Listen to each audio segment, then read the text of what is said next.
no, esto no funciona así, que hay que darle fuerza, a ver si nos sale.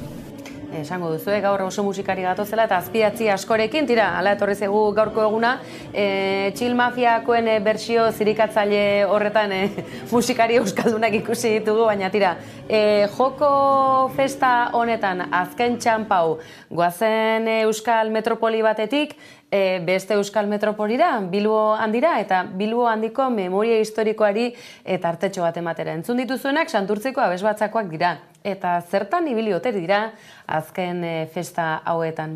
Deigarria egin zaigu eta sareetatik erreskatatu, arrantzatu berri dugu, hainbatek eman diotelako tartea. Zergatik?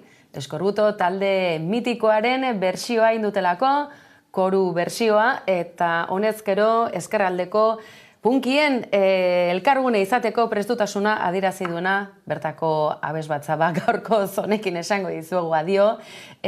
Polizia asko eta festa gutxi, tira, horrek ere badakar eztabaida, gai aktuala, orain Eskorbuto talde handiak bere garaian mahai gainean jarritakoa, gazte belaunaldi oso baten ikur, eta baita sufrikarioaren lagin ere, tira, bagoaz gaurko doinu on hauen artean, bihar bueltan gatoz, ezaztu, osteguna, kolpez kolpe, antenatikat bihar ere hemen izan, Gabon pasa.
Pedro Sánchez Espainiako gobernuko presidenteak iragarri du Espainiak maiatzaren 28an aitortuko duela estatu palestinarra.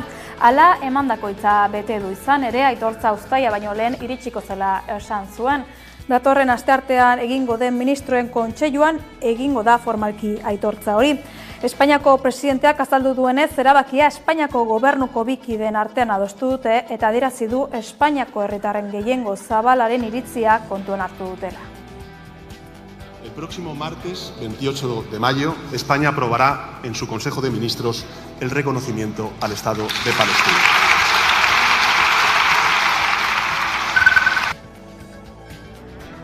Iñaki Etxaniz eta Anaigle Meur diputatuek Frantziako Asamblea Nazionalera ekarritako legea moldaturik jali da senatutik bart, naiz eta Airbnb-ren gisako bizitegi turistikoen gaineko zerga handitzeko neurri nagusia onartu duten.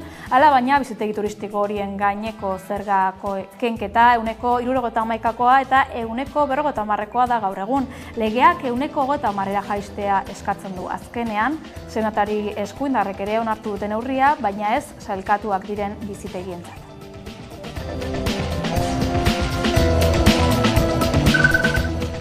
Mario López Loentek Gernikako entrenatzailea eta zuzendaritzako kideoi batek salaketa jarria zuten Busturialdeko 4 herritarren kontra. sare sozialetan jazarri izana leporatu zioten. Herritar horietako bi, Onintza Enbeita bertsolaria eta Asier Musatadi musikariak dira, beste biek nahiago izan dute anonimo segitu. Atzo goizean deklaratu zuten laurek Gernikako epaitegian, baina gaur Enbeitak isa. Sare sozialean jakinarazi duenez, epaileak artxibatu egin du kasua.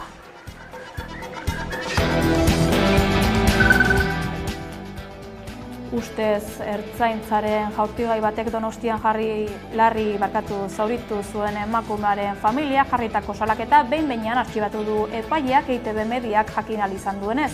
Tiroaren egilea ez ezaguna dela argudiatu du epaileak erabaki hori hartzeko.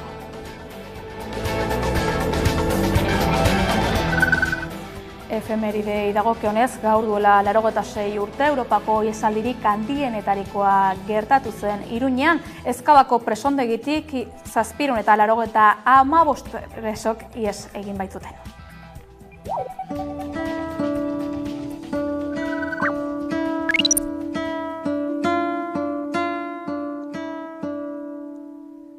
Iaz betea zilegi balitz, nun bai balego bakea, ni ez nintzake txertzeko lore dien maitalea. Ni ez nintzake oinazearen menpeko miserablea, oiuzekenen destinatzaile txipenaren semea. Ni ez nintzake inorentzako eskandaluzko kaltea, lurotz batetan aldatutako landare sustreigabea. Iez ederra zilegi balitz, urra albaledikatea, ni ez nintzake ontzigabeko itxaz gizona algea.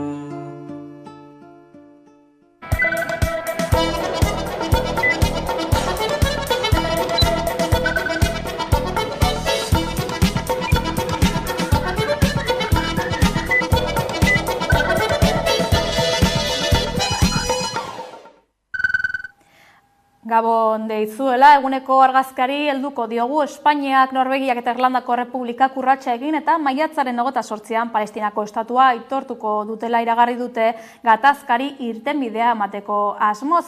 Espainiako diputatuen kongresuan egindako agerraldian eman du horren berri Pedro Sánchez gobernuko presidenteak eta azpimarratu du bakeagatik, koherentziagatik eta justiziagatik hartu dutela erabakia.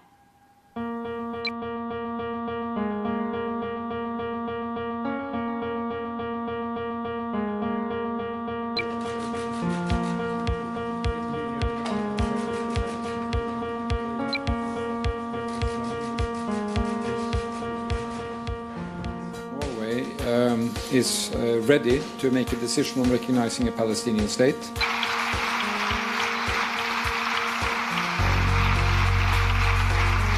El próximo martes, 28 de mayo, España aprobará en su Consejo de Ministros el reconocimiento al Estado de Palestina.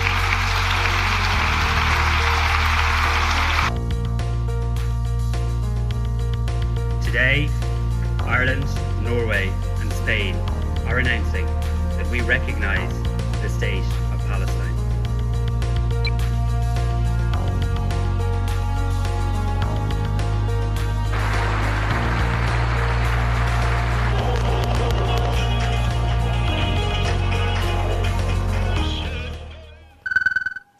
Europari Palestinako genozidioaren aurkako jarrera irmoa hartu dezala galdegiteko mobilizazioak deitu dituzte Gernika Palestinak eta Jala Nafarroak ekainaren 8an Bilbon eta Iruñean. Europako Parlamentuko hauteskundeen bezperan bakea eta nazioarteko zuzenbidearen beharra aldarrikatu nahi dute.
Politika gaiekin segiz, lurraldetako itunak lehenestea adostu dute berriro EAJak eta Espainiako gobernuak. Espainiako ministroen kontseiluak onartu zuen atzo subsidioaren erreformarekin batera.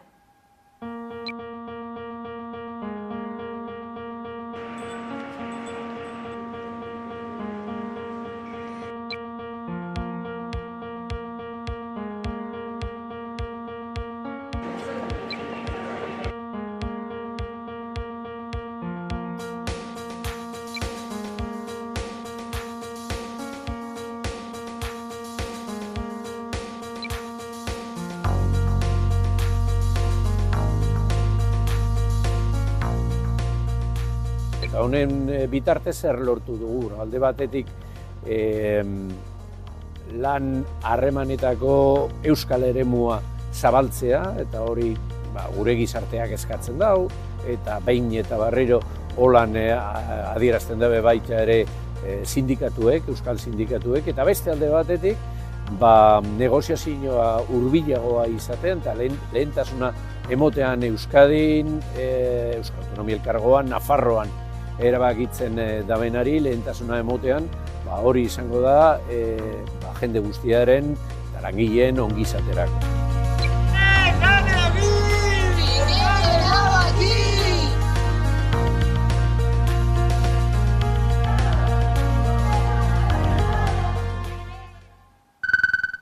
EH eta Labek elkarretaratzea egin dute Baionako suprefetura aitzinean, Kanak herriari elkartasuna adierazteko eta konponbide politikoa eskatzeko, Noumeako akordioen esparrura itzultzea galde egin diote Frantziako gobernuari.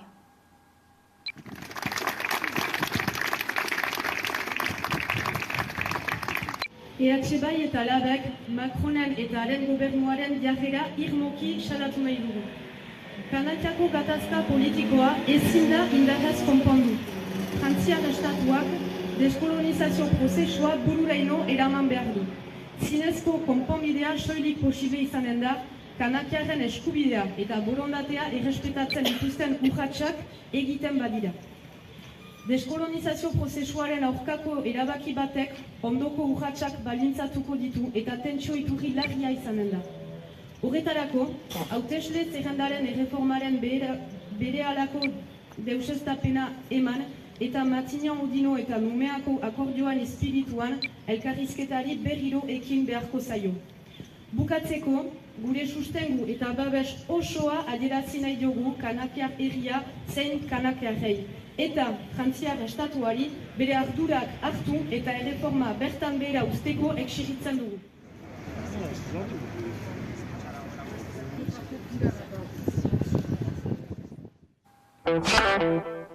Zegaman izan daudane Arbeo lankide arratsaldean, bertan Zegama Ezkorri lasterketari jarraipena egiteko, baina aurretik Donostiako berriak ekarri dizkegu.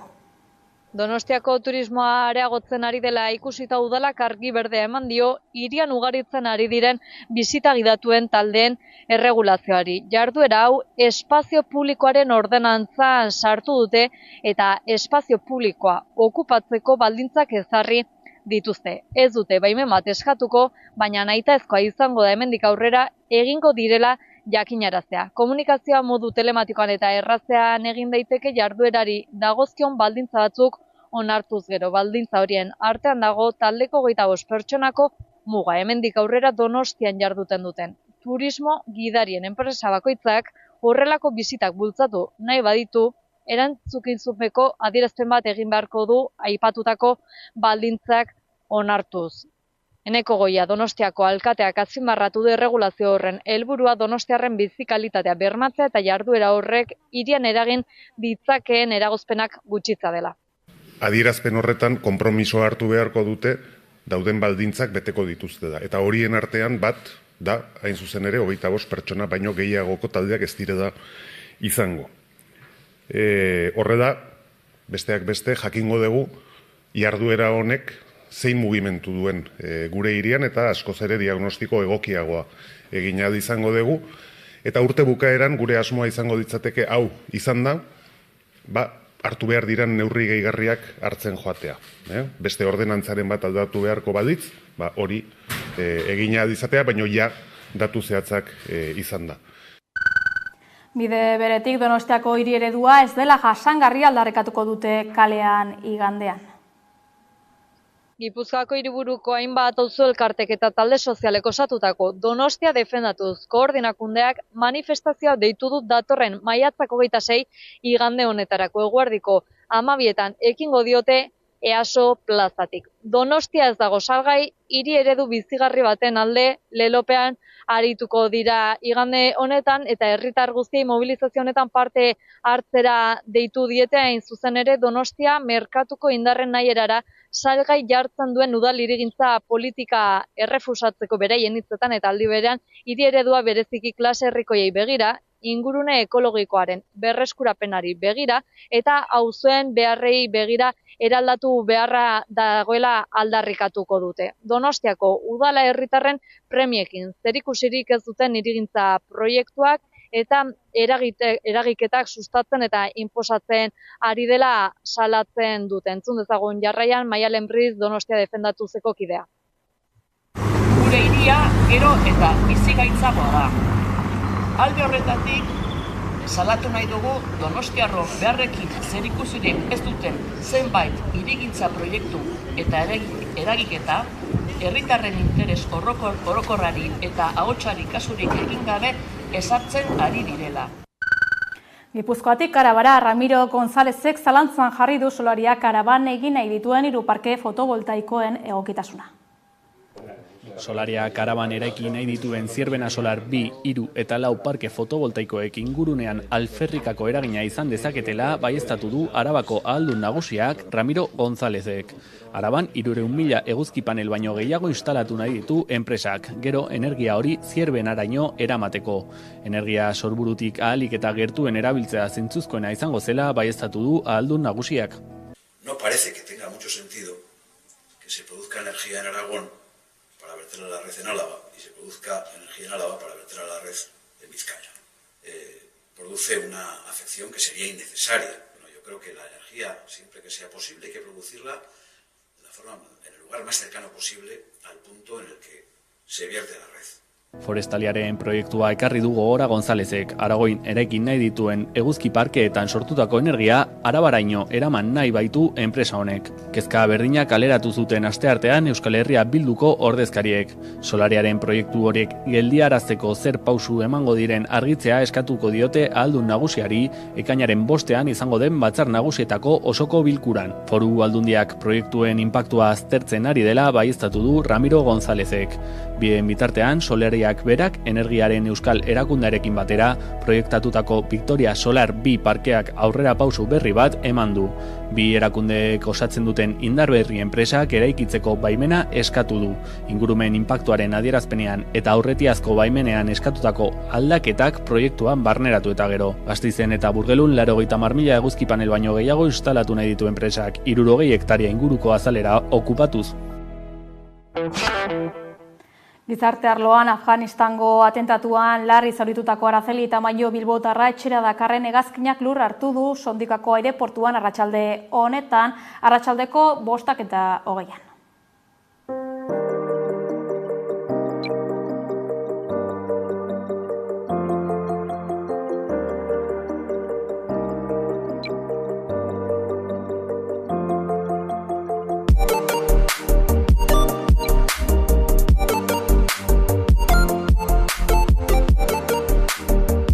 La española, que resultó gravemente herida y que fue intervenida quirúrgicamente esa misma madrugada en Kabul, ha habido un empeoramiento de su situación de salud y por lo tanto ahí estamos a la espera siempre y a la expectativa de lo que nos digan los médicos, de cuándo consideran que puede viajar y cuál es la mejor forma que lo haga.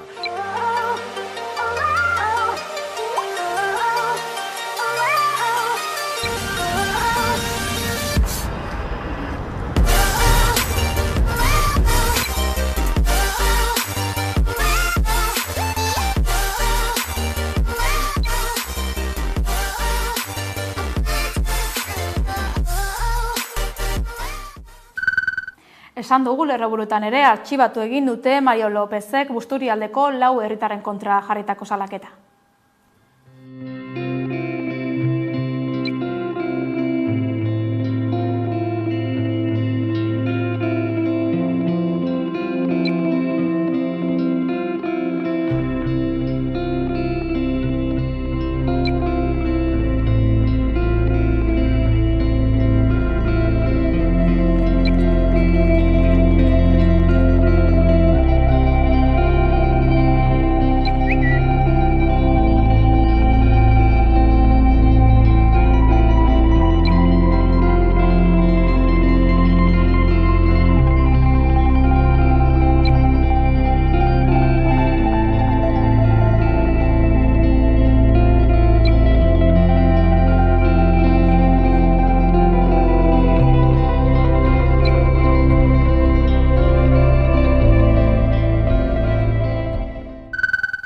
Gizon bat espetxeratu dute Gasteizen, bikotekidoia bortxatzea egotzita.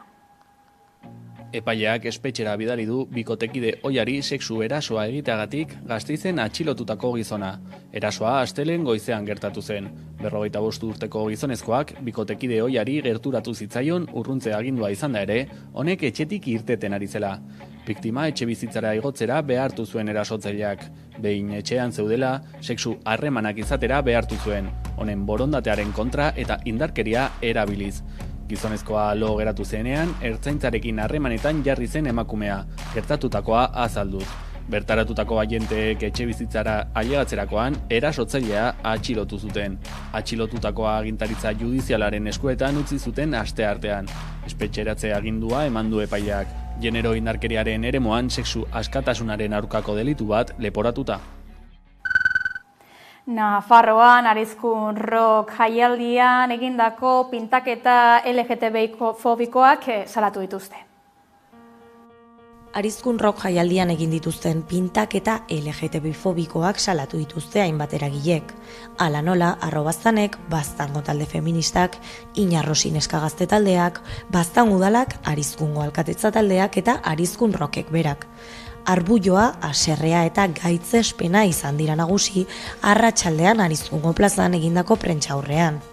Arizkun Rock jaialdia ospatu zuten asteburuan, azkeneko aldia gainera. Hortaz, salatu dute azken saio horren gironean, zikin bat utzi dutela ekintza horiek. Argitu dute ez dela lehenbiziko aldia gisako ekintzak egiten direla. Urte bat baino gutxiagoan, gisako 2 eraso izan baitira. Hortaz, ez dute uste kasualitatea denik horrelakoak festagiroan gertatu izana. Eta alkolak jarrera horiekin jokatzeko eskubide eta zilegitasuna ematen diela egilei. Markeladin Arrobaztan taldeko kideak egin ditu adierazpenak. Bide horretatik, ozen erran nahi dugu jarrera hauek babestu eta onartzen duten konplizeak ere erasotzaileak zaretela, inongo pitzadurarik gabe. Argi utzi nahi dugu halako jarrerak ez ditugula onartuko herri libre bat eraikitzera bidean. Zeinan bakoitzak nahi duena maitatzeko eta izateko aukera duen. Agerraldia astelenean egin bazuten ere, anitz izan dira ekintza horiek sare sozialen bidez salatu dituzten herritarrak. Baztango alkatea haien artean. LGTBI kolektiboaren aurkako erasoak ez dute etenik, hala islatzen du ikusgune Gasteizko LGTBI fobiaren aurkako behatokiak duela astebete kaleratu berri zuen txostenak ezagutu dezagun ikusgune.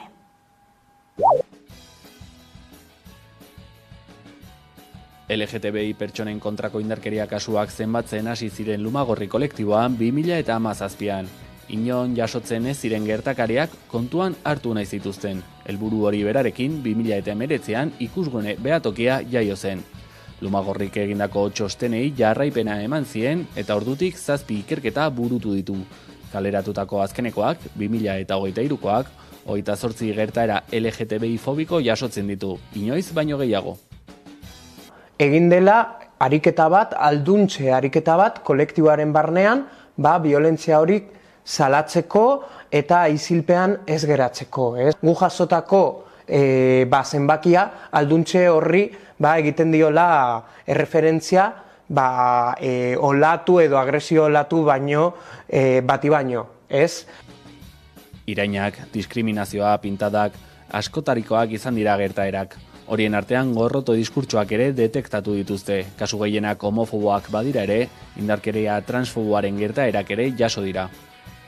Bereziki transkolektiboaren kontrako gorrotoa oso handia delako, bai horrematen da, bai irainetan, mehatxuetan, deshumanizazio horretan ere bai, eta horiek gero kaleetara joaten dira eta kaleetan ematen direnean hortik ere eraso fizikora salto egitea ez da zaila, ez.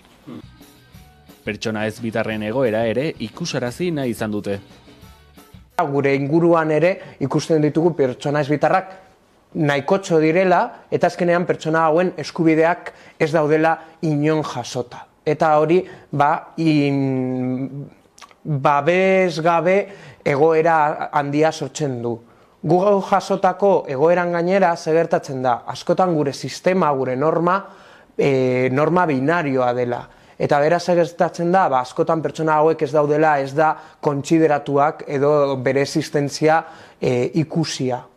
Eta beraz, invisibilizazio eta violentzia konstantea jasotzen dutela. Saiatzen ari dira errealitate hauek izkutatzen eta guk agerian jarriko ditugu, ez?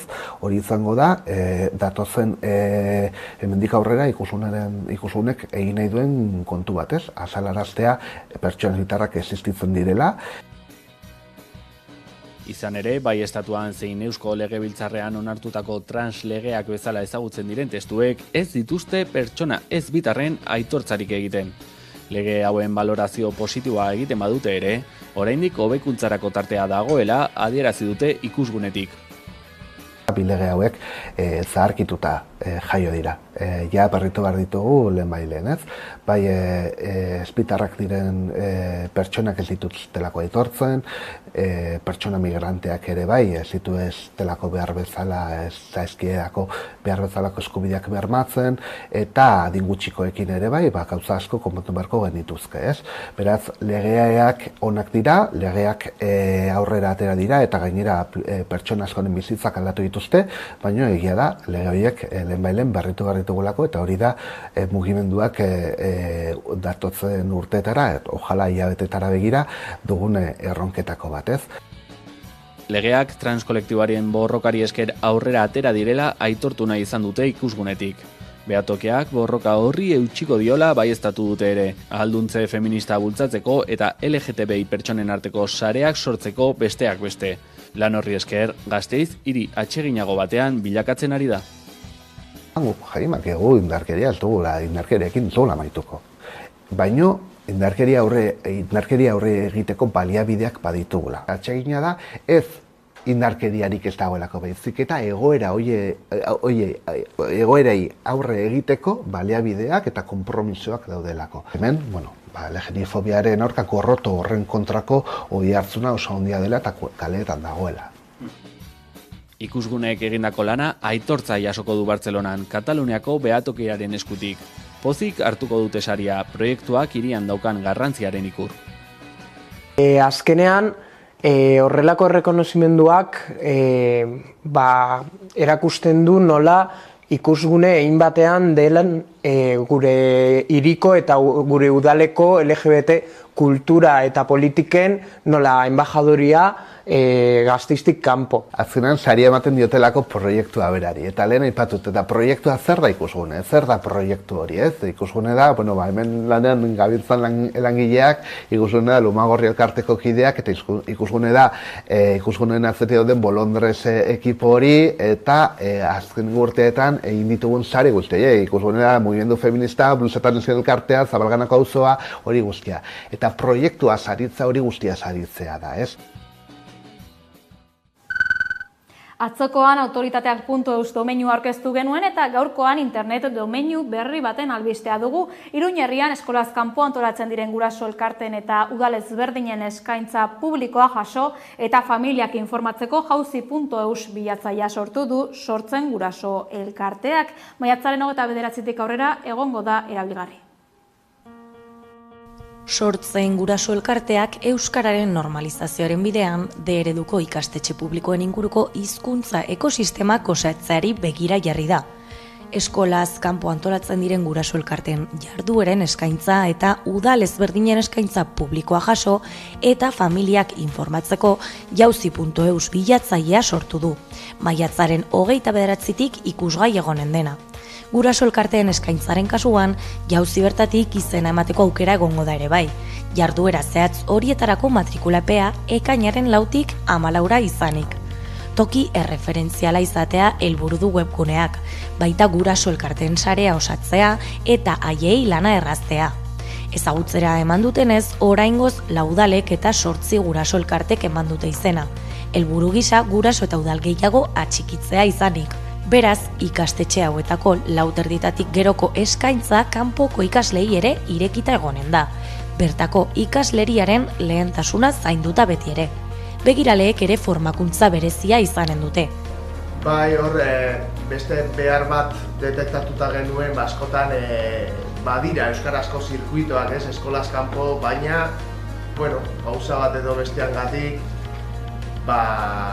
kontzientziazio lan bat behar zela ikusten genuen begiralen artean, erraminta batzuk eman, beraiek sentitzeko euskararen transmisioa beraien zeregina ere badela. Orduan, proposatu duguna formakuntza, jauzin dauden jarduera guztietako begirale guztientzat, eta bertan, kontzientziazio hori landuko dugu, eta zenbait erraminta eskainiko diegu ikasleekin nola jokatu erakusten. Oraingoz, Iruñerrira, 3-12 adintartera eta eskola egutegiarekin kointziditzen duten jardueretara mugatuta dago. Lan munduan, Nafarroan Lozis enpresako langilek lan baldintzak hobetuko dituen hitzarmen propioa eskatu dute. Lozis Pharmaceuticals enpresako langileak 3 hilabete bete dituzte greban, otsailaren 20an greba deitu zutenetik. Astero elkarretaratzeak egiten dituzte, bai udaletxean, bai parlamentuan, nolabaiteko oroitzapena eta presioa egiteko. Gaurkoan, Iruñean mobilizatu dira lan baldintzak hobetuko dituen hitzarmen propio baten alde. Adibidez, lanaldi murrizketa egitea, zetik lanaldia urtean zehar oso handia da, bestekin alderatuz. Gero ere bai, soldatak igotzea ere bai. Gero ere bai, adibidez, kalendarion asuntoa, langileekin adosteko hori da. Naiz eta negoziaketan aurrera pauso txiki batzuk eman diren, enpresaren jarrera ez da negoziatzearen aldekoa, eta hori dela eta negoziaketa blokeatuta dago. Eta orain hasi ginela pixkat hitz egiten, enpresa itxi da, eta esan digute edo hartzen duzute guk eskaintzen duguna, edo bestela itxi egingo dugu. Eta beraien matxu izan du da, itxi behar dutela, eta beste toki batera eraman nahi dutela enpresa. Hala ere, mobilizazio dinamikarekin aurrera jarraitzen dute langileek. Eta hori dela eta ostiralean manifestazioa eginen dute Elizondoko plazatik abiatuta arratsaldeko 6etan. Greba egingo dute baita Arabako erresidentzietako langileek. Hitzarmen probintzialaren aldeko greba egun berri bat burutuko dute Arabako erresidentzia pribatu eta etxebizitza komunitarioetako langileek maiatzaren 30ean. 2024an egiten duten bigarren lanuztea izango da. 34garrena 2019an aldarrikapen horien aldeko mobilizazioekin hasi zirenetik. Negoziazio maila duela urte bat baino gehiagotik blokeatuta dagoela salatu dute ELA eta LAB sindikatuek. Patronalak hitz egiteko borondate errealik ez duela baieztatu dute, eta zentzu berean, Arabako Foru Aldundiaren jarrera ere kritikatu dute, sektorean lan egiten dutenen baldintzak hobetzeko interes falta egotziz. Arabako langileen baldintzak Bizkaia eta Gipuzkoakoekin parekatuko dituen hitzarmen probintzial propioa aldarrikatuko dute greba egunarekin. Soldatak handitzea eta urteko lanaldia murriztea dira haien eskaerak. Baita ratioen jaitsiera edota lan osasunaren prebentziorako neurriak ezartzea ere besteak beste. Izan ere, behin baino gehiagotan salatu dutenez, lan baldintzak ez ezik, egoilarren baldintzak ere hobetu behar dira. Ekainaren 3an bilduko da hitzarmena negoziatzeko maila. Bilera baino lehen hori bai, greba egun berri bat egingo dute langileek, maiatzaren 30ean, ELA eta LAB sindikatuek deituta. Esan dugu aurretik ere, Zegama Aizkorri lasterketaren inguruko berriak ditugu gaurkoan, Udane Arbeok dakar berria. Zegama Aizkorri lasterketa mendi laurdenera heltzear da. 2001an ekin zioten mendi lasterketa ospetsu honi, modu xumean ekin zioten gutxi batzuek, baina gaur-gaurkoz ia 600 voluntario daude mendi lasterketa honen atzean. Asteburuan ospatuko da, ostiralean ekingo diote kilometro vertikalarekin, larun batean korrikalari ospetsuenen aurkezpena izango da, eta igandean junior mailako lasterketa eta Zegama Aizkorri maratoi ospetsu mundu osoan ezaguna den maratoia egingo dute. Asteburu osoan zehar ia 1000 korrikalari lehiatuko dira Zegaman hemen bertan, eta Alberto Ayerbe sortzaile eta zuzendariarekin, lasterketaren sortzaile eta zuzendariarekin egoteko aukera izan dugu, hori baina, hurrengo egunetan ikusiko duzue, jarraian mintzat hemen dituzue lasterketaren xehetasun batzuk. Mundu mailan ezaguna eta erreferente den Zegamako mendi maratoia bueltan da. Maiatzaren 26 500 korrikalari baino gehiago lehiatuko dira. Mundu osoko profesionalek egin nahi dute noizbait Zegama izkorri lasterketa. Zegama delako, baina gutxi batzuek dute aukera horretarako.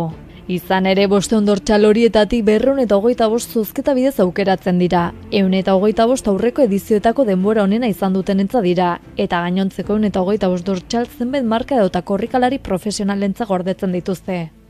Mendiaren eta korrikalarien festa handia gauzatu dadin baina ezinbestekoa da voluntarioen lana. Korrikalariak bezainbeste voluntario aritzen dira lanean. Zegama izkorriko 3 egunetan Nostiraleko kilometro vertikalean, larunbateko dortxal banaketan eta igandeko junior trailen eta maratoian zein aurreko aste eta egunetan ibilbidea txukuntzen eta markatzen, mendira ura eramaten, anoaguneetan, bidegurutzeetan, aparkalekuetan 100 lagun aritzen dira laguntzen. Horiek gabe ez litzateke posible izango. Lasterketa mundu osoan da ezaguna pilatzen den zale uholdeagatik, eta aurtengoa ere halaxe espero da. Korrikalariei dagokienez mundu osoko mendi korrikalariak izango dira Zegaman. Gizonezkoei dagokienez Kilian Jornet bueltan izango da maratoian. Berak du errekorra eta ikusi beharko aurten ere maila beran aritzen ote den. Emakume korrikalarien artean berriz 2 nabarmentzen dira, Malenosa eta Sara Alonso. Biak euskaldunak eta norgehiagoka handia izango dute aizkora etxera eramateko. Nazioarteko beste korrikalariren bat aurreratzen ez bazaie. Oraindik ordea ez dago ezer itxita. Datorren asteko igandeko lehian ikusiko da 2024ko aizkora nork jasoko duen.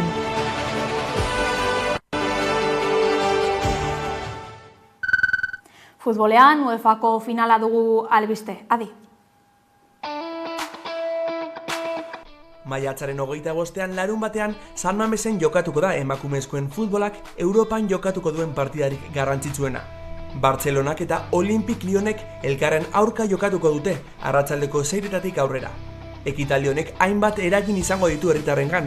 Bilboko udalak astebururako ekintza desberdinak antolatu baititu. Bilbao se vuelve a colocar, ¿no?, en el plano internacional ante un evento de primera magnitud y me gustaría trasladar a la afición bilbaína un mensaje para que intentemos, ¿no?, arropar a este proyecto, intentemos arropar a estos equipos, intentemos arropar a un evento de fútbol, de deporte y además de fútbol y de deporte femenino. Yo me imaginaba jugando grandes partidos contra grandes equipos europeos del mundo y solo podía imaginarlo, porque en esa época era pequeña, jugaba con chicos y ellos tenían sus referentes, ellos podían elegir ser cualquiera de esos que levantaban la copa y yo solo me podía imaginar en uno de ellos. Entonces creo que la gran diferencia hoy es que esas copas y esos referentes también son femeninos. Y hoy en día conocen a Irene Paredes, conocen a Alexia, conocen a Aitana Bonmatí y eso es un avance que hemos conseguido entre todas y todos.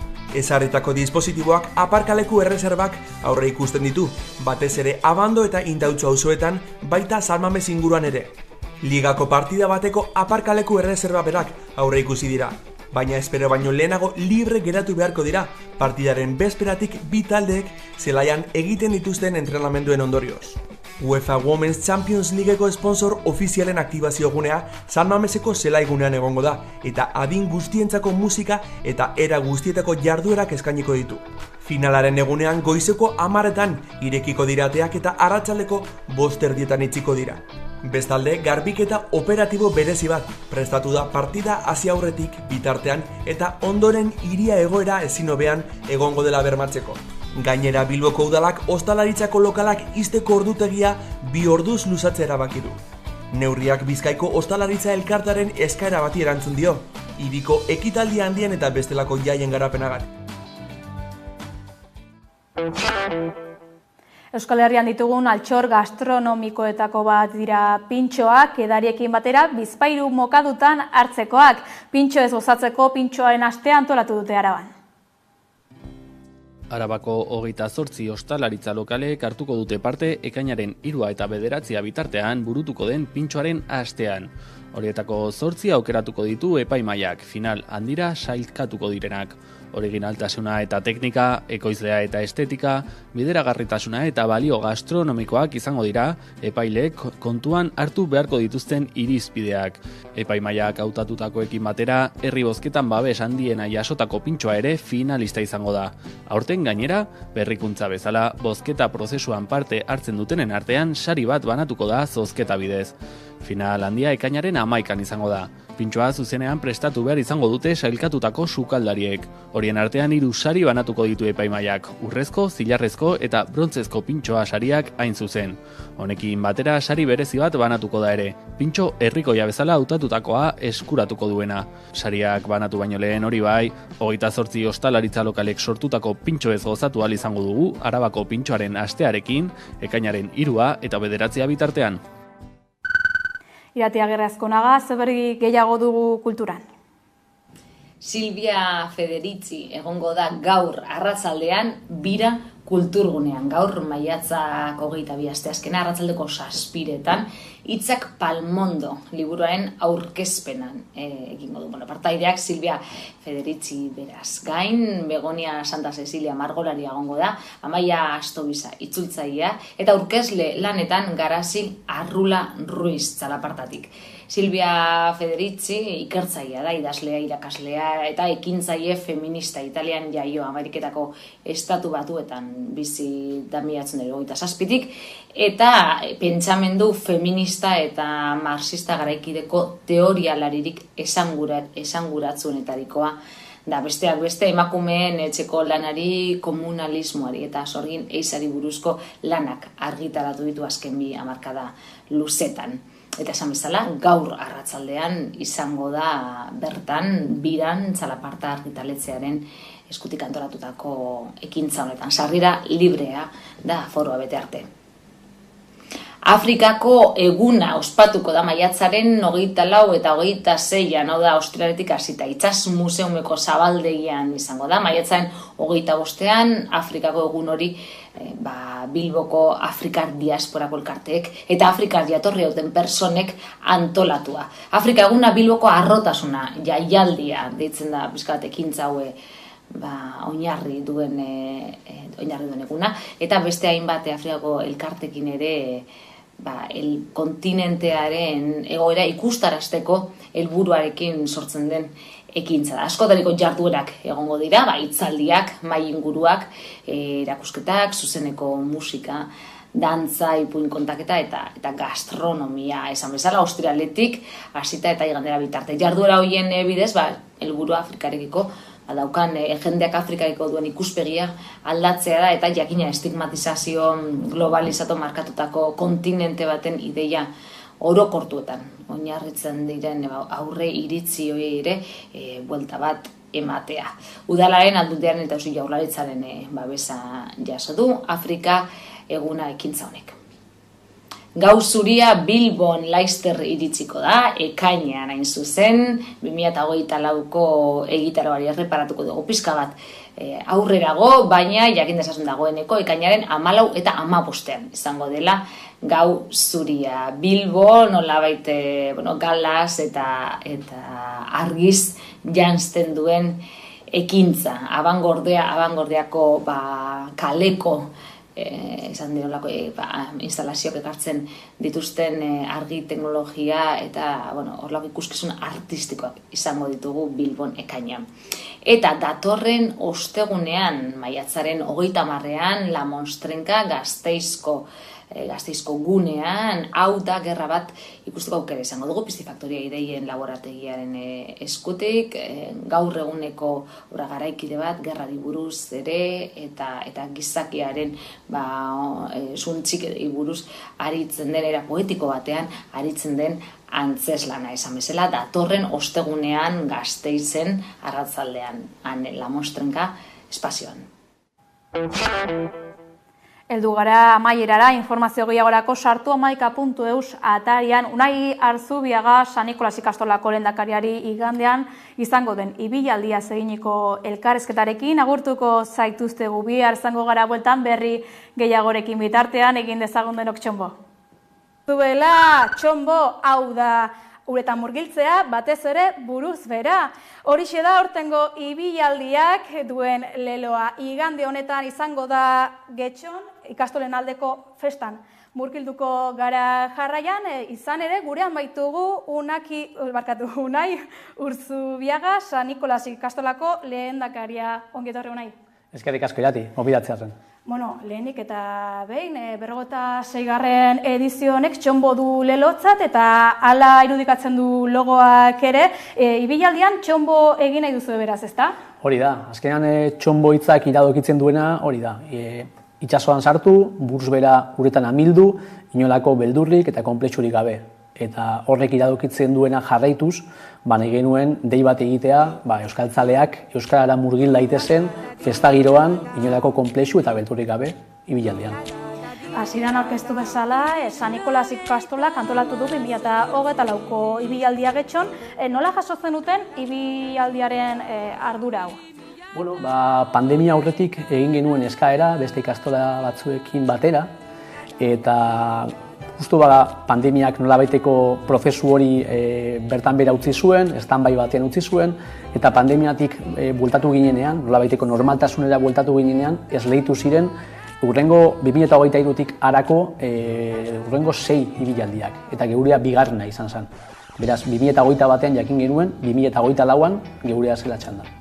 San Nikolas ikastolak gainera 60 urte bete zituen iaz, Euskal Herriko beste hainbat ikastolen antzera modu klandestinoan hasi zuen bere ibilbidea, ez dala?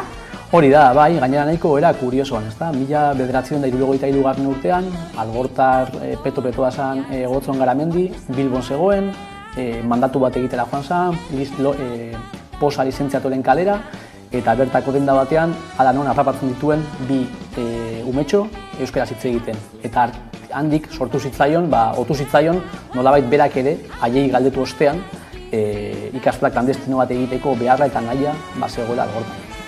60 urte hauetan, Euskaren aldeko lanaren erreferente nagusia izan dela diozue, zer dela eta? Bueno, Getxo beti izan da, Getxo eta Algorta batez ere beti izan da euskal kontzientzia izan duen lurralde bat, baina paradoxikoki hizkuntza bera ez zegoen hedatu egia.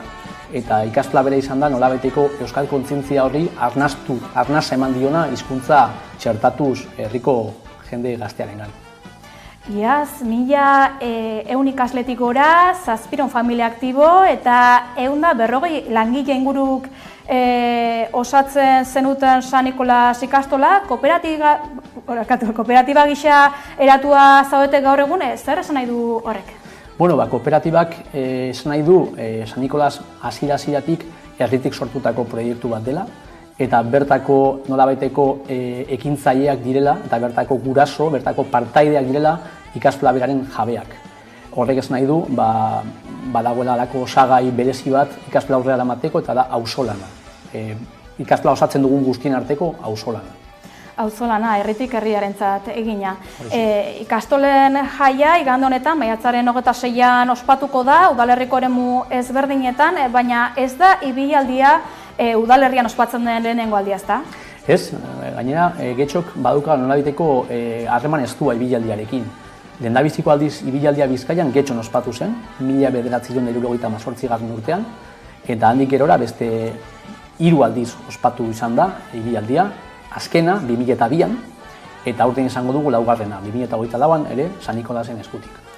4. izango da orduan aurtengoa, ardura zuek izango zenutela jakin zenutenetik, lan handia egingo zenuten gaur egun oraingo puntura heldu arte, konta iguzu, nolako ibilbidea izan du antolakuntza aldetik? Bai, olako tamaina bat daukan ekitaldi batek aurreti asko planifikazio zehatza eta zorrotza behar ditu.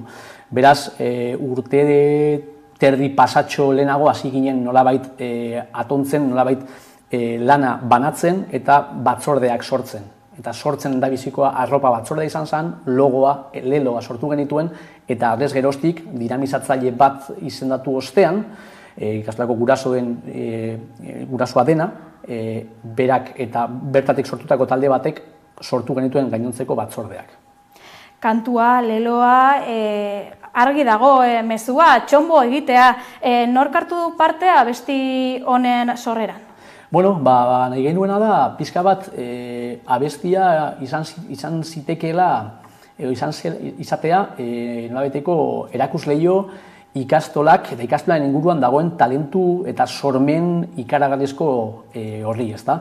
Eta orduan, abestia ikastolatik sortua da, ikastolako ikasle hoi eta ikastolako guraso diren Algortako bertso eskolako zenbait kidek sortutako letra, eta musika lantalde batek, ikastolarekin zerikusia daukan lantalde batek sorturikoa da, eta bertako nolabeteko lidertza edo Alex Lópezek eraman zuen, bai.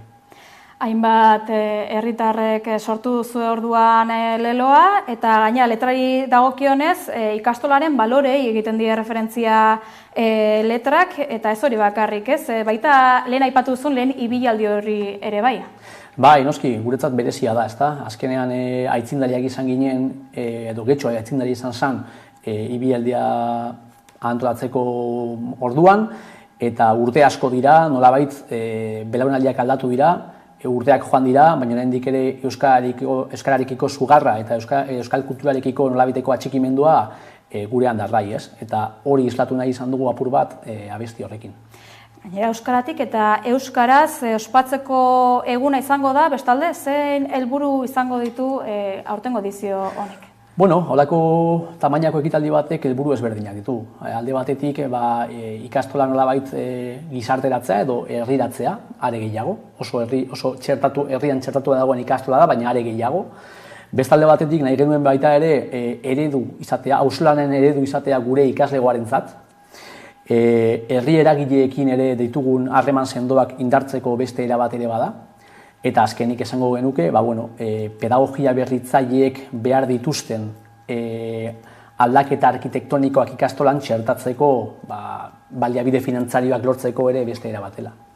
Auzolana izango zue eredu, eragile desberdinekin saretuko zarete eta dirubilketa ere egingo duzue beraz ibilaldiari esker. Gainera, euskara jakin edo ez, euskaltzale guztiak parte hartu ahal izango dute ibilaldian, ez da? Noski, hori da txonbo hitzaren espiritua, ez da? Txonbo berez euskalitza da, baina euskaldunak ez diren horiek ere gure eskualdean bolo-bolo erabiltzen dutena. Horrek ez nahi du euskarak asko daukala emateko, euskalduna izan edo ez, eta filosofia hori bera gure egiten dugu ibilaldian. Euskalduna izan edo ez, etor zaitez euskaraz eta euskaratik ongi pasatzera. Balore batzuei jarraituz, euskara jakin edo ez, ezta? Bertaratzeko animatzen dituzue herritarrak. Jaialdiko ibilbideari eta gunei erreparatuz, 4 gune nagusi izango dira aurten, eta nola ez, San Nikolas ikastola izango da lehenengo gunea, ezta? Bai, hori da. Aurten 4 gunetan banatu dugu ibilbidea, eta guretzat esanai berezia dituzten lekuetan, ezta? Ikastola izango da bihotza, ibilbidearen bihotza. Bestalde ikastola oso txertatuta dago herrian, eta bigarren gunea San Nikolas plaza, oso entzutetsua den plaza aukeratu dugu, herrian txertatua dagoena, beraz herria izango litzateke bigarren gune hori. Hirugarren gunea tradizioarekin lotutako portu zaharra, Algortako portu zaharra izango litzateke, sustraiak nolabait iradokitzen dituena, ikastolaren sustraiak, eta laugarrena Ereaga hondartza, pixka bat abangoardia edo eraldaketarekin, itsasoarekin lotura ezberdina ematen duen eraldaketarekin zerikusia duena, ez? Horrela, nolabait, abanguardia eta tradizioa uztartzen dituen ibilbidea saiatu gara egiten. Ibilbidea antolatzeko garaian, kamara atzean ere aitortu didazu, zaila izan dela antolakuntza hori, ez da? Azkenean getxo ere herri txikia baita. Bai, getxo Algorta bereziki, ibilbidearen inguruak nahiko malkartsuak dira, eta ez da, erreza azkenean nolabaiteko hainbesteko jende andana nolabait mobilizatzea, edo nolabaiteko erarik egokiena bilatzea jende fluxua ongi joan zedin. Baina, guztion lanketarekin, bai udalarekin, bai herri eragileekin elkartuta, guztion artean uste dut nahiko ibilbide txukuna antolatu dugula. Hala izango da ziur baietz, aipatu bezala 4 gune izango dira eta haietan egitarago paroa antolatu duzue. Konta eguzu pixka gehiago zer topatuko dugun egitarago hontan? Euskal kulturarekin lotuta dauden hainbat eta hainbat ekimen. Egon daitezke adin guztitarako eta gustu guztitarako. Nola ez kontzertuak, reggae kontzertuak, punk kontzertuak, euskal musika kontzertuak, berbenak, magia ekitaldiak, ikasleen arteko topaketak, guretzat oso importanteak direnak, kirola egiteko parada, zumba egongo da, goazeneko kontzertu handia, nola ez, guraso asko ulertuko dute,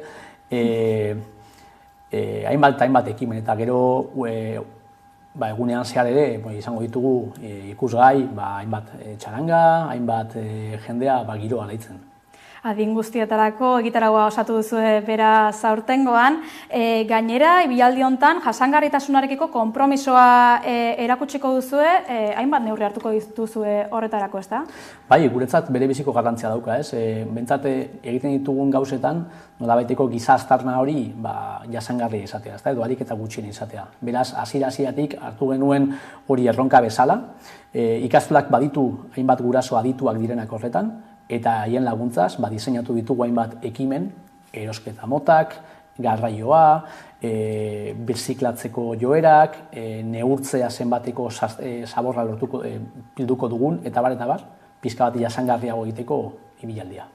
Aurtengo edizioan ere, beste askotan bezala, eguraldiari begira ibiliko zinaten, eguraldi hona dator igande hontan, ezta? Bai, badara magu zenbait egun, pizkat goiari begira, pizkat mobilak arakatzen, eta ematen du eguraldi hona egongo dela.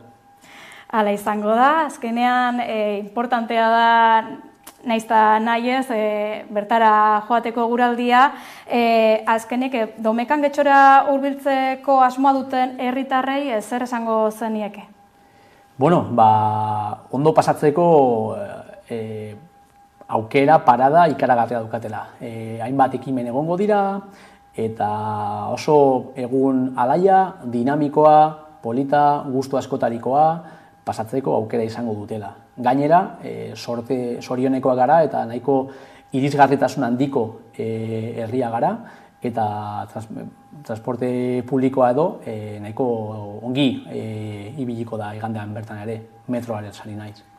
Ditugu 11 arrazoi orduan bertaratzeko igande honetan gogoan izan, Domekan izango dela, Getxon, ibilaldia, eta txonbo egingo dugu guk ere Getxon.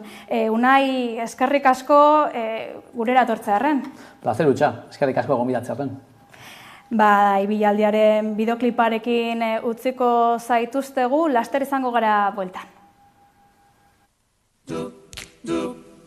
Da da da di di da da.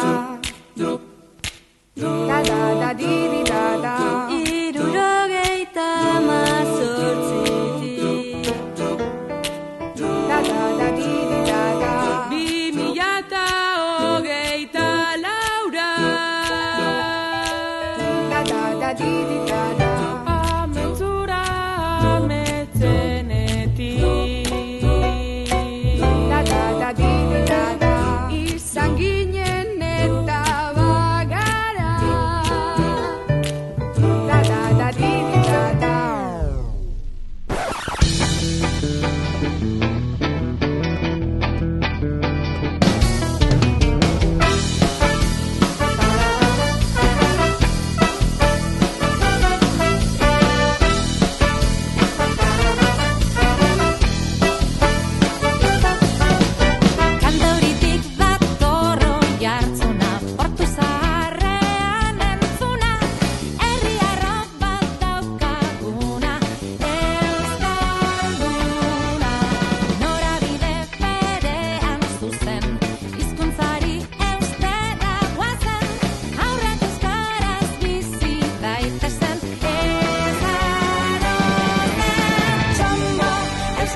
Euskadi.